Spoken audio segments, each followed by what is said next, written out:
Hello everyone, welcome to chemistry classes, and in this class we are going to cover the important lecture of general organic chemistry, that is acids and bases. When we think of an acid, the first thing that comes in our mind is hydrochloric acid. Hydrochloric acid that is present in our stomach, and it helps in what breakdown of food so that we get enough energy to stay awake, to do some work, or you can stay awake to watch my video lectures. Okay, joke is a part. अगर हम इस concept को day to day life के साथ relate करेंगे तो हमें इस कॉन्सेप्ट का अच्छे से फील आ जाएगा। हमने आज तक बहुत सारे एसिड्स के नाम सुने होंगे। फॉर एग्जांपल हमारे पास सल्फ्यूरिक एसिड है, hydrochloric acid, perchloric acid, nitric acid. These are what inorganic acids, and these are comparatively strong acids. In organic chemistry, what we study is carbon based acids, the acids that contain carbon. For example, हमारे पास formic acid है, and this formic acid contains what? A carbon atom, and it is relatively weaker. अब यहाँ पे हम organic chemistry में क्या पढ़ते हैं? वीक एसिड्स पढ़ते हैं। अब इनकी रिलेटिव स्ट्रेंथ पढ़ते हैं। अगर मैं आपको बताऊं कि ये फॉर्मिक एसिड किस चीज़ में प्रेजेंट है, देखो, आपने सुना होगा व्हेन ए बी स्टिंग्स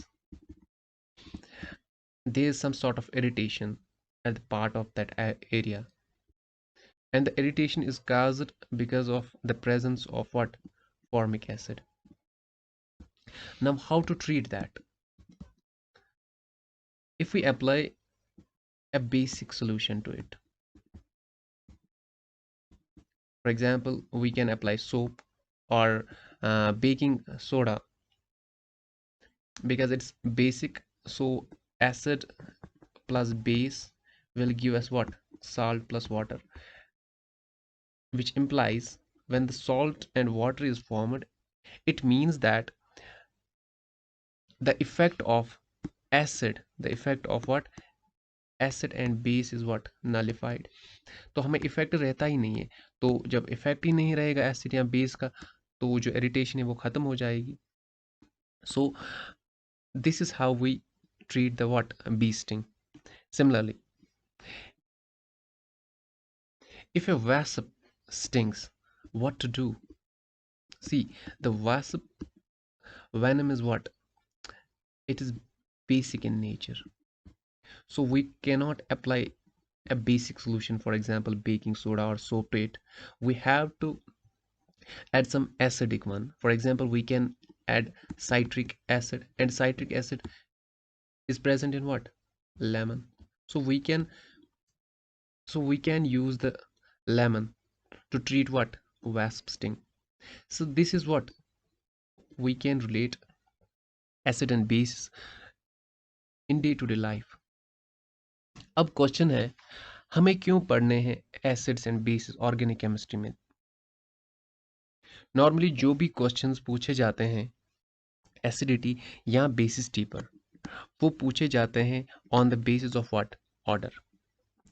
हमें कभी बतानी होती है रिलेटिव स्ट्रेंथ ऑफ एसिड्स, यानी कि एसिडिक करेक्टर बताना होता है। कभी क्या कहना होता है? रिलेटिव स्ट्रेंथ ऑफ बेसिस, यानी कि बेसिक करेक्टर बताना होता है। कोई भी फॉर एग्जांपल हमारे पास 4 कंपाउंड्स या स्पीशीज दिए होंगे, हमें बताना होगा ऑर्डर क्या होगा बेसिसिटी या एसिडिटी का। तो वो चीज़ें, अगर हमें वो चीज़ें क्लियर करनी है, वो क्वेश्चन सीखने हैं, कैसे करेंगे?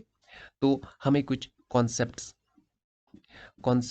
पढ़ने होंगे एसिड्स और बेसिस के। ठीक है, हम कंपैरिजन कैसे कर सकेंगे एसिड्स और बेसिस के, या इसमें हमें कॉन्सेप्ट्स पढ़ने हैं, कुछ डेफिनेशंस पढ़नी होंगी। हमें देखना होगा कि पी के ए और के ए वैल्यूज़ क्या होते हैं, और इनसे हम रिलेट कैसे करते हैं एसिड्स और बेसिस को, और कौन कौन से फैक्टर्स हैं that that will help us to know which species is more acidic or which species is more basic.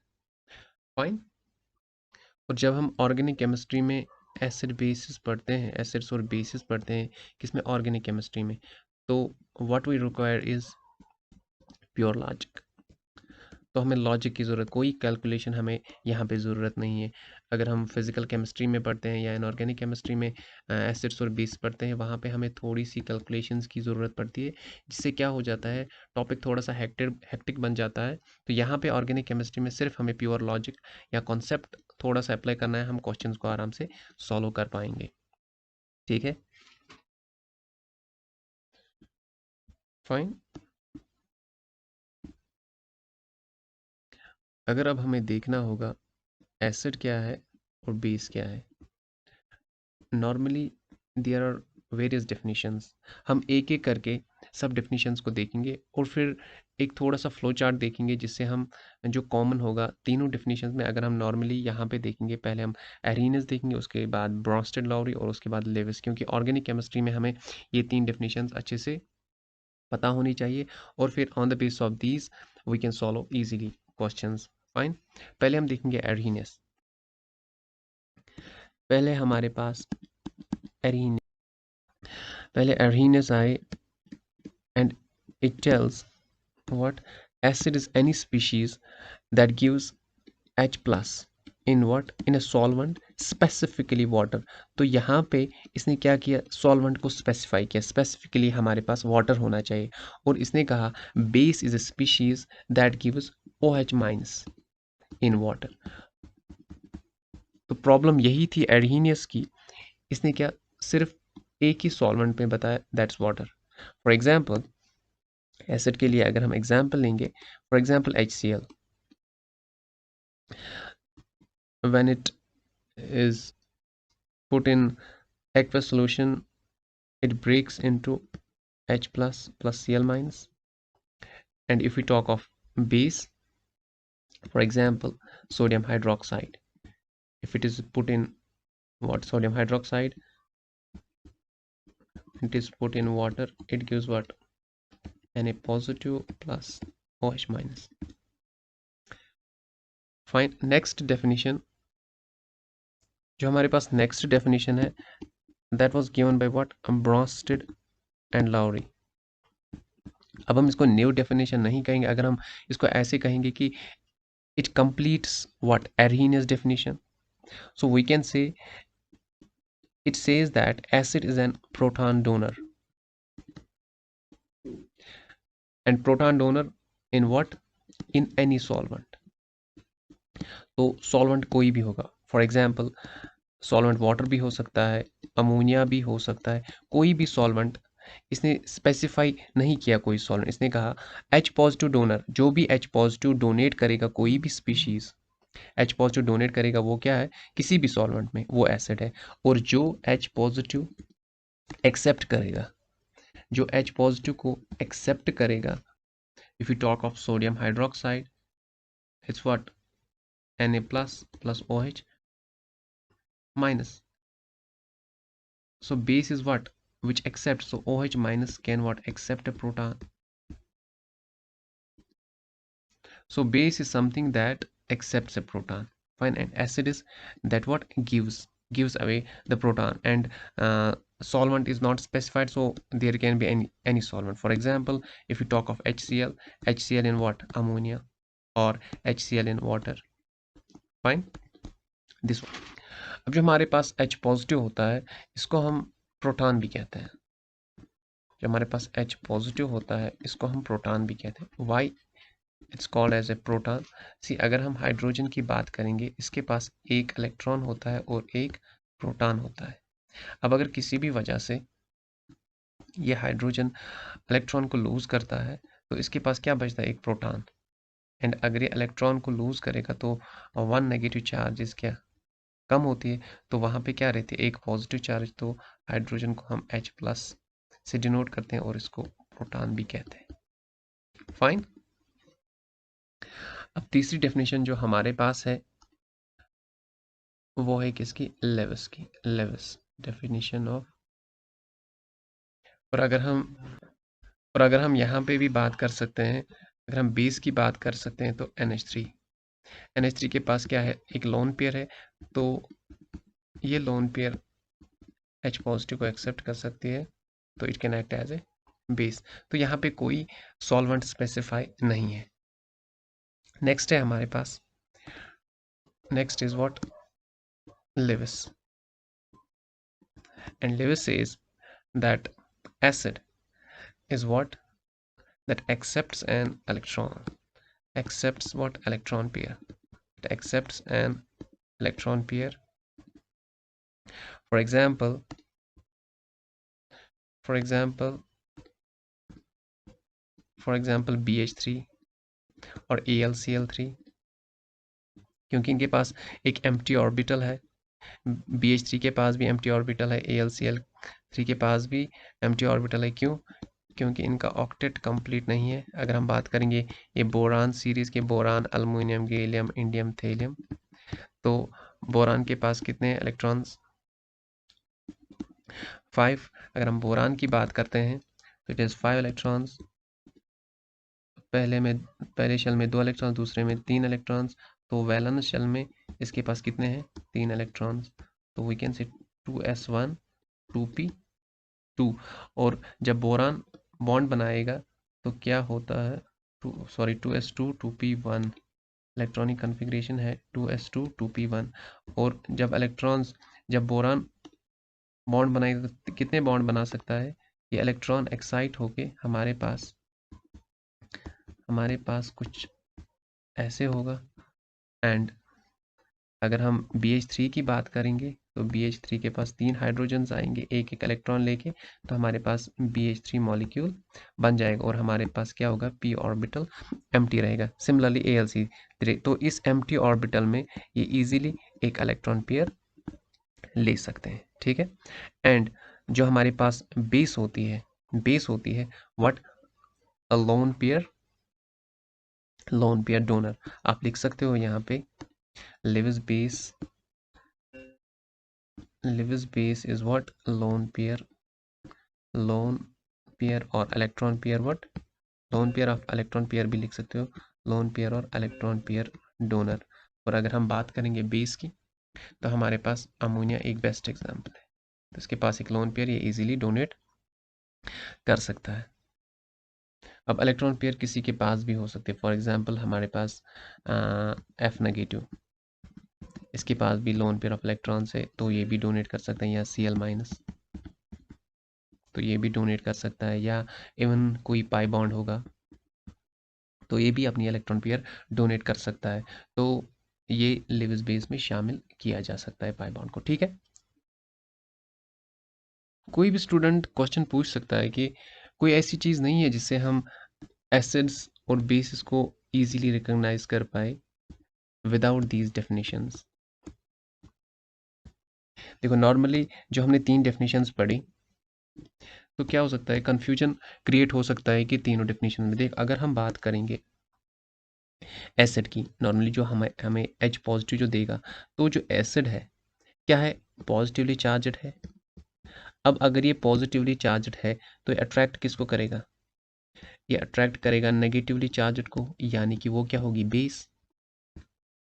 और अगर ये पॉजिटिवली चार्जड है, ये पार्शियली पॉजिटिव भी हो सकता है या कंप्लीटली पॉजिटिव भी। पार्शियली पॉजिटिव कब हो सकता है, अगर फॉर एग्जांपल अगर मैं बात करूं CH3OH, ठीक है, या मैं बात करूं HCl, यहाँ पे H positive Cl negative completely positive charged हो सकता है, और यहाँ पे पार्शियली पॉजिटिव, क्योंकि इलेक्ट्रोनेगेटिव ऑक्सीजन जो क्या है, हमने इंडक्टिव इफेक्ट में पढ़ा है कि इसकी इलेक्ट्रॉन डेंसिटी ड्रैग करेगा, विद द रिजल्ट इसके पास क्या होगा, पार्शली पॉजिटिव चार्ज होगा। तो अगर हमें एसिड को अब रिकग्नाइज करना है तो हम इसको ऐसे देख सकते हैं, कोई भी स्पीशीज जो क्या होना चाहिए, पॉजिटिवली चार्जड, यहाँ क्या कह सकते हैं हम, अगर पार्शली भी होगा, पार्शली पॉजिटिवली चार्ज, ठीक है। अब अगर हम बेस की बात करेंगे, तो बेस क्या होनी चाहिए, अगर हम बेस की बात करेंगे OH-, तो ये क्या है, नेगेटिवली चार्जड, अगर नेगेटिवली चार्जड H पॉजिटिव को एक्सेप्ट करेगी तो ये क्या कर रहा है, एक तो ये पॉजिटिवली चार्जड को एक्सेप्ट कर रहे हैं, यहाँ क्या, या हम ऐसे कह सकते हैं it follows Bronsted Lowry that it accepts the proton, और we can say OH minus it gives away the electron pair, so it acts as a Lewis base and what, a Bronsted base.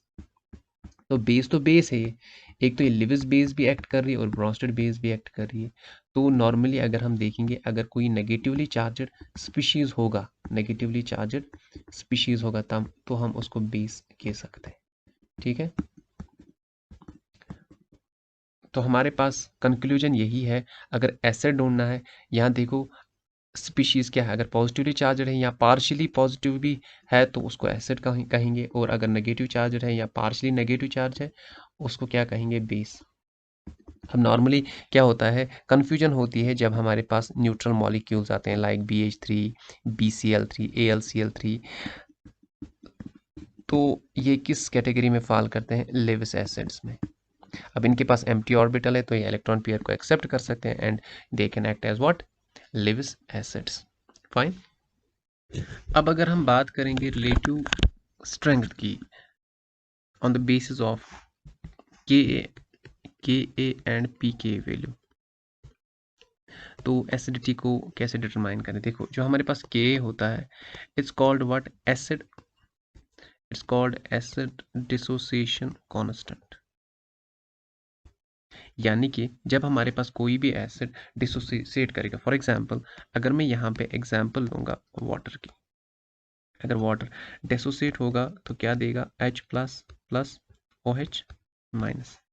अब जो ये H plus है इसको हम H3O plus भी लिख सकते हैं, क्योंकि जो H प्लस है ये वाटर से वाटर इजीली अटैक कर सकता है H प्लस को, तो वन वे और अदर वे H प्लस लिखो या H3O प्लस लिखो एक ही बात है। ठीक है, अब अगर हम एसिड डिसोसिएशन कांस्टेंट लिखेंगे, वो कैसे हम लिखते हैं, वो लिखते हैं हम products by reactants, concentration of products divide by concentration of reactants. तो अगर ये यहाँ पे इक्वलिटी साइन है, अगर मैं इसको हटा के प्रोपोर्शनलिटी लाऊंगा तो मैं ऐसे कह सकता हूँ, जो ये Ka है, क्योंकि हम एसिड डिसोसिएशन कांस्टेंट की बात कर रहे हैं, तो we will write in terms of what, acid. तो K जो है हमारे पास डायरेक्टली प्रोपोर्शनल है व्हाट, किसके, H पॉजिटिव के। तो जितनी कंसंट्रेशन हमारे पास सोल्यूशन में H पॉजिटिव की होगी उतना क्या होगा, एसिड डिसोसिएशन कांस्टेंट ज़्यादा होगा। इट मीन्स जितना एसिड डिसोसिएशन कांस्टेंट ज़्यादा होगा उतना क्या होगा, स्पीशीज एसिडिक। ठीक है, तो हम ऐसे कह सकते हैं जो हमारे पास एसिडिटी है, acidity is what, directly proportional to K। तो इसको कंक्लूड ऐसे कर सकते हैं, अगर हमारे पास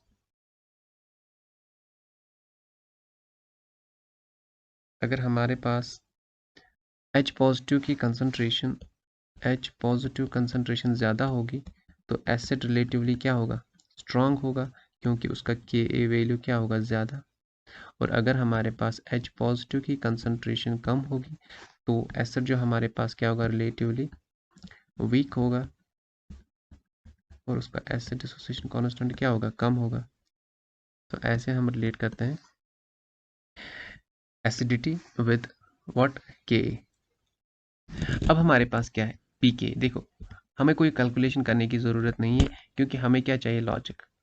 हमें क्वेश्चन सॉल्व करने हैं तो हमें कैलकुलेशन से कोई वास्ता नहीं है। अगर हम बात करेंगे Pk की, जो हमारे पास Pk होता है ये होता है नेगेटिव लॉग ऑफ Ka के बराबर।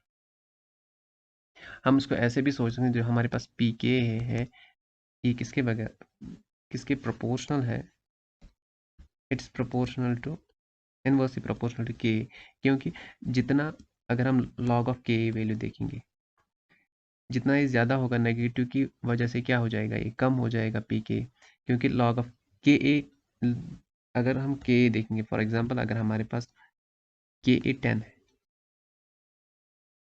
और लॉग Ka किसके बराबर होगा, या लॉग 10 किसके बराबर होगा, 1 के। अब log 10 अगर 1 के बराबर है लेकिन बाहर से नेगेटिव साइन होने की वजह से ये क्या बन जाएगा, ये बन जाएगा -1। दैट इज जितना, देखो अब के का वैल्यू ज़्यादा था, अब जो पी के का वैल्यू क्या हो गया, कम। तो हम इसको ऐसे सोच सकते हैं, जितना पी के वैल्यू कम होगा उतना के वैल्यू क्या होगा, ज़्यादा होगा। या हम इसको ऐसे भी कह सकते हैं, acidity is what, inversely proportional to P K. अब जितना ज़्यादा पी के होगा, जितना ज़्यादा पी के होगा, एसिड क्या होगा, वीक। और जितना पी के कम होगा, एसिड क्या होगा, स्ट्रॉन्ग। इसको हम ऐसे भी समझ सकते हैं। अब अगर हम के और पी के वैल्यू को कंक्लूड करके देखेंगे, देखो जो हमारे पास के होता है, it's directly proportional to what, H positive concentration.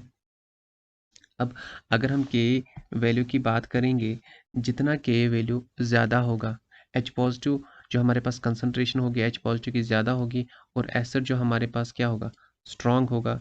और जितना हमारे पास के वैल्यू कम होगा, एसिड क्या होगा, रिलेटिवली वीक होगा, क्योंकि एच पॉजिटिव कंसंट्रेशन क्या होगी, कम होगी। अब अगर हम बात करेंगे इन टर्म्स ऑफ पी के, अब पी के, अब जितना अगर एसिड स्ट्रांग होगा तो पी के क्या होगा, पी के होगा कम। और अगर एसिड वीक होगा तो पी के क्या होगा, ज़्यादा होगा। तो आप इसको नोट डाउन कर सकते हो। अब प्रॉब्लम कहाँ पे होगी, अगर हमें एग्ज़ाम में पूछा जाएगा, अगर वहाँ पे क्वेश्चन दिया होगा, फॉर एग्जांपल अगर हमारे पास एसिटिक एसिड दिया होगा और ट्राईफ्लोरो एसिटिक एसिड ये दिया होगा, इन दोनों में से अगर हमें एसिडिटी कंपेयर करनी है, तो अगर पी के और के वैल्यू गिवन नहीं होगा, तो उस टाइम हम क्या करेंगे, तो उस टाइम तो हमें लॉजिक ही चाहिए ना। और लॉजिक कैसे मिलेगा हमें, जब हम पढ़ेंगे factors, factors affecting what, acidity and basicity. आपको मैं एक बात बताऊंगा जो आपको हर जगह ज़रूरत पड़ेगी। देखो, अगर हमें किसी भी स्पीशीज़ की एसिडिटी एसिडिटी बतानी है, हमें सिर्फ एक ही चीज़ देखना है, stability, that is what, stability of conjugate base. अगर इसकी कॉन्जुगेट बेस स्टेबल होगी, देखो अब क्वेश्चन क्या है, stable, stable is equal to unreactive, ये चीज़ याद रख, stable is equal to what, stable is equal to unreactive. अब जो स्टेबल होगा वो रिएक्ट कम करना चाहिए। फॉर एग्जांपल अगर मैं बात करूं यहाँ पे, अगर मैं बात करूं CH3 डबल बॉन्ड OH की, एसिटिक एसिड की, अब इसकी कॉन्जुगेट बेस क्या होगी, जैसे ही डिसोसिएट, आपको सीधे मॉलिक्यूल को डिसोसिएट करना है।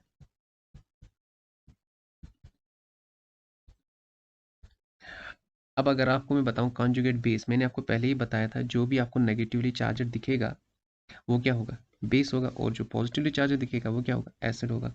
अब अगर हम बात करेंगे यहाँ पे क्या है, ये बेस है, इसको हम कॉन्जुगेट बेस कहेंगे, इट्स कॉन्जुगेट बेस। लेकिन ये कॉन्जुगेट बेस किसकी है, इस एसिड की।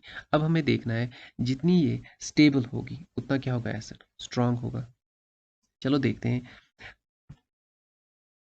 कितनी स्टेबल ये बेस है।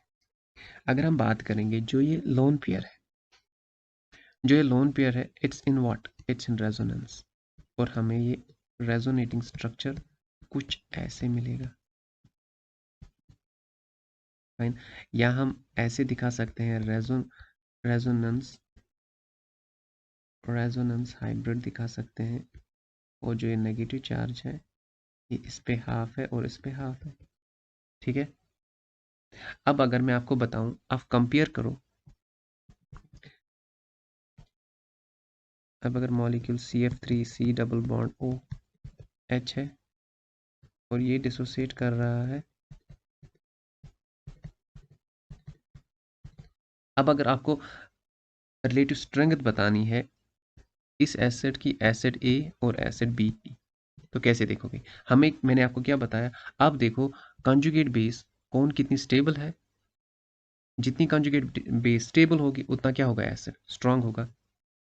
अब देखो इसमें भी रेजोनेंस हो रही है, जो हमारे पास ये वाला है इसमें भी रेजोनेंस हो रही है, और हमारे पास जो रेजोनेटिंग स्ट्रक्चर है इसमें भी मिल रहा है। अब ये इफेक्ट तो ये वाला इफेक्ट तो क्या है, दोनों में सेम है। अब किस इफेक्ट पे नज़र डालेंगे, हमारे पास एक और इंडक्ट इफेक्ट है, that's what induct effect.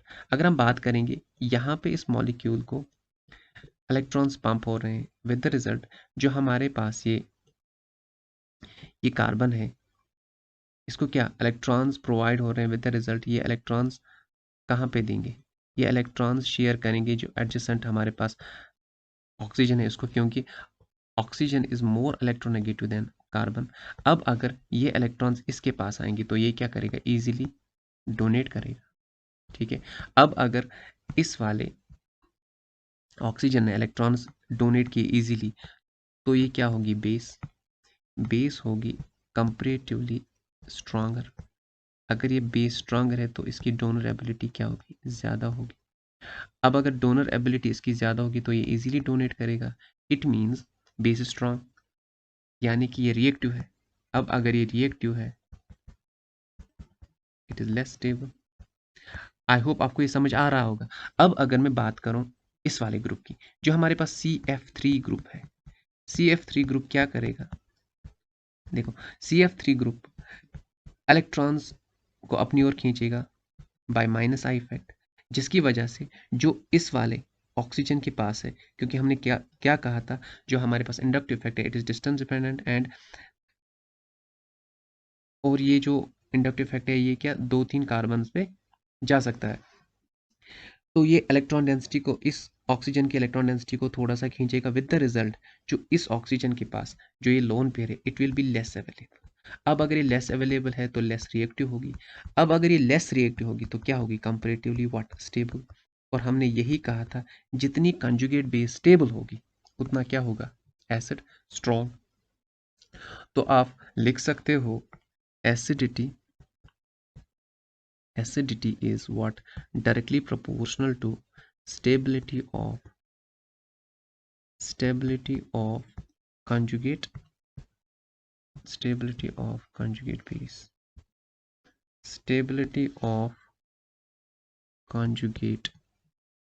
conjugate base। ठीक है, और ये चीज याद रखना, stable is equal to what, is equal to less reactive।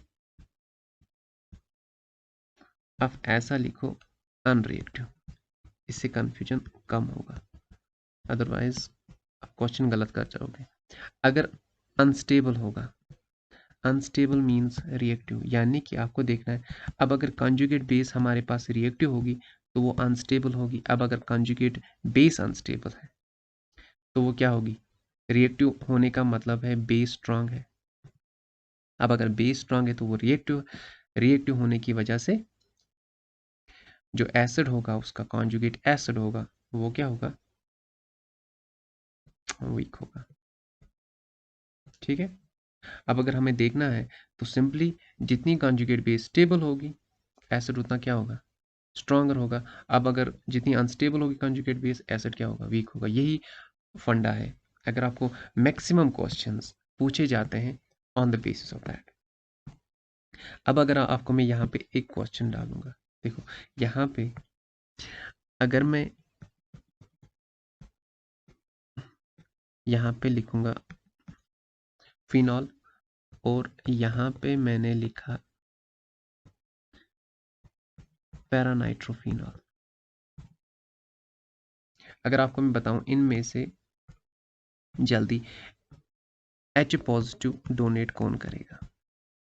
अगर हम बात करेंगे ये लोन पेयर भी रेजोनेंस में जा रही है, और जो हमारे पास ये लोन पेयर है ये भी रेजोनेंस में जा रहे हैं। और जैसे ही ये रेजोनेंस में जाते हैं, मैंने वीडियो एक अपलोड किया है, how to draw resonating structures in benzene derivatives. अगर आपने वो नहीं देखा है तो आप डिस्क्रिप्शन जो मैंने ऊपर डिस्क्रिप्शन बॉक्स दिया है वहाँ पे आप देख सकते हो। देखो यहाँ पे क्या आएगी, पॉजिटिव चार्ज, और H पॉजिटिव को निकलना है। अब H पॉजिटिव तभी निकलेगा जब ऑक्सीजन का ज़्यादा पुल होगा, जितने इलेक्ट्रॉन्स ऑक्सीजन खींचेगा उतना ये H पॉजिटिव जल्दी निकलेगा, और जितना पुल इसको इस रिंग से मिलेगा ऑक्सीजन को, उतना ये जल्दी लीव करेगा। ठीक है, अब देखो यहाँ पे मेरे पास NO2 ग्रुप है।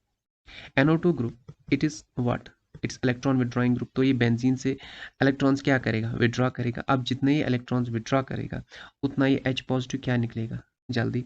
यहाँ हम ऐसे कह सकते हैं, जो हमारे पास इसकी कॉन्जुगेट बेस होगी, इसकी कॉन्जुगेट बेस होगी, it will be what, it will be less stable. Why, जो हमारे पास NO2 ग्रुप है, देखो अब लेस रिएक्टिव क्यों क्यों होगी, यहाँ पे मैं आपको दिखाऊंगा। ये बहुत ही अच्छा क्वेश्चन, इससे आपको सारे कन्फ्यूजन्स दूर होंगे। अगर मैं बात कर रहा हूँ फिनॉल की, मैंने आपको बताया जितना कंजुगेट बेस स्टेबल होगा उतना क्या होगा, उतना हमें उतना एसिड स्ट्रांग होगा।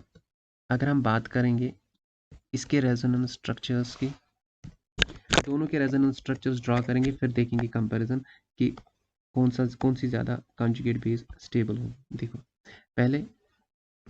पहले हम ड्रॉ करेंगे जो हमारे पास फिनॉल है। अगर हम इसका डिसोसिएशन देखेंगे तो ये इसकी कॉन्जुगेट बेस है। फाइन, अब हम देखेंगे कॉन्जुगेट बेस के रेजोनेटिंग स्ट्रक्चर्स, क्योंकि ये कॉन्जुगेट बेस स्टेबल किससे होगी, रेजोनेंस से।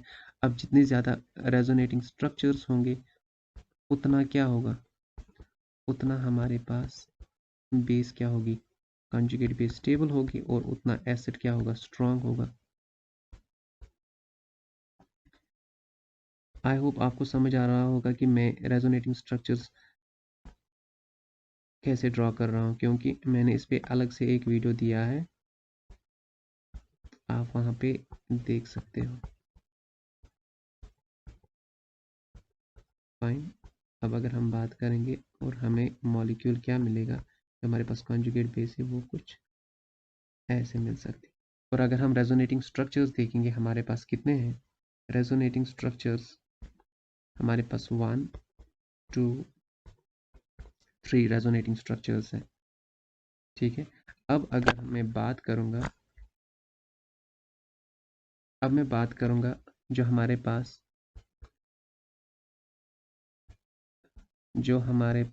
NO2 ग्रुप अटैच है, और जैसे ही डिसोसिएट करेगा इसकी कॉन्जुगेट बेस क्या होगी, ये इसकी कॉन्जुगेट बेस है। इसको थोड़ा सा ओपन करेंगे ताकि आपको समझ में आ जाए। अब इसके रेजोनेटिंग स्ट्रक्चर्स देखते हैं। अब अगर रेजोनेटिंग स्ट्रक्चर्स इसके ज़्यादा थे तो ये ज़्यादा स्टेबल होगी base. Let's see how many resonating structures we can draw. ठीक है, तो यहाँ पे हमारे पास जो रेजोनेटिंग स्ट्रक्चर पहला मिल रहा है वो हमारे पास कुछ ऐसा है। ठीक है, अब दूसरा रेजोनेटिंग स्ट्रक्चर्स इसका ड्रॉ करेंगे, वो कुछ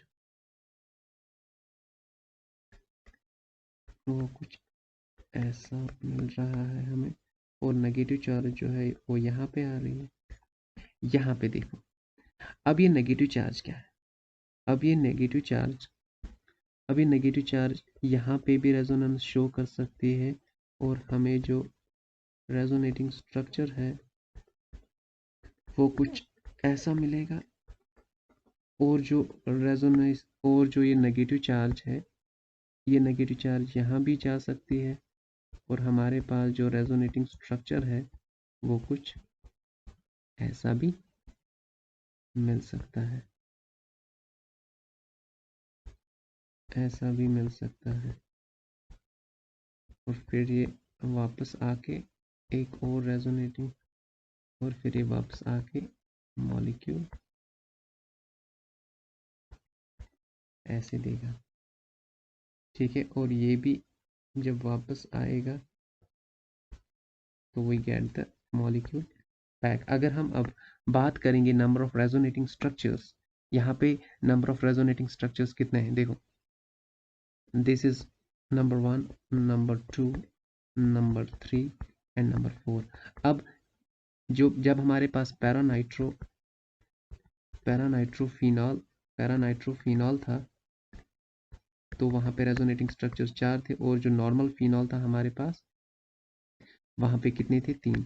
तो जितने ज़्यादा रेजोनेटिंग स्ट्रक्चर्स उतनी ज़्यादा क्या? Conjugate base stable.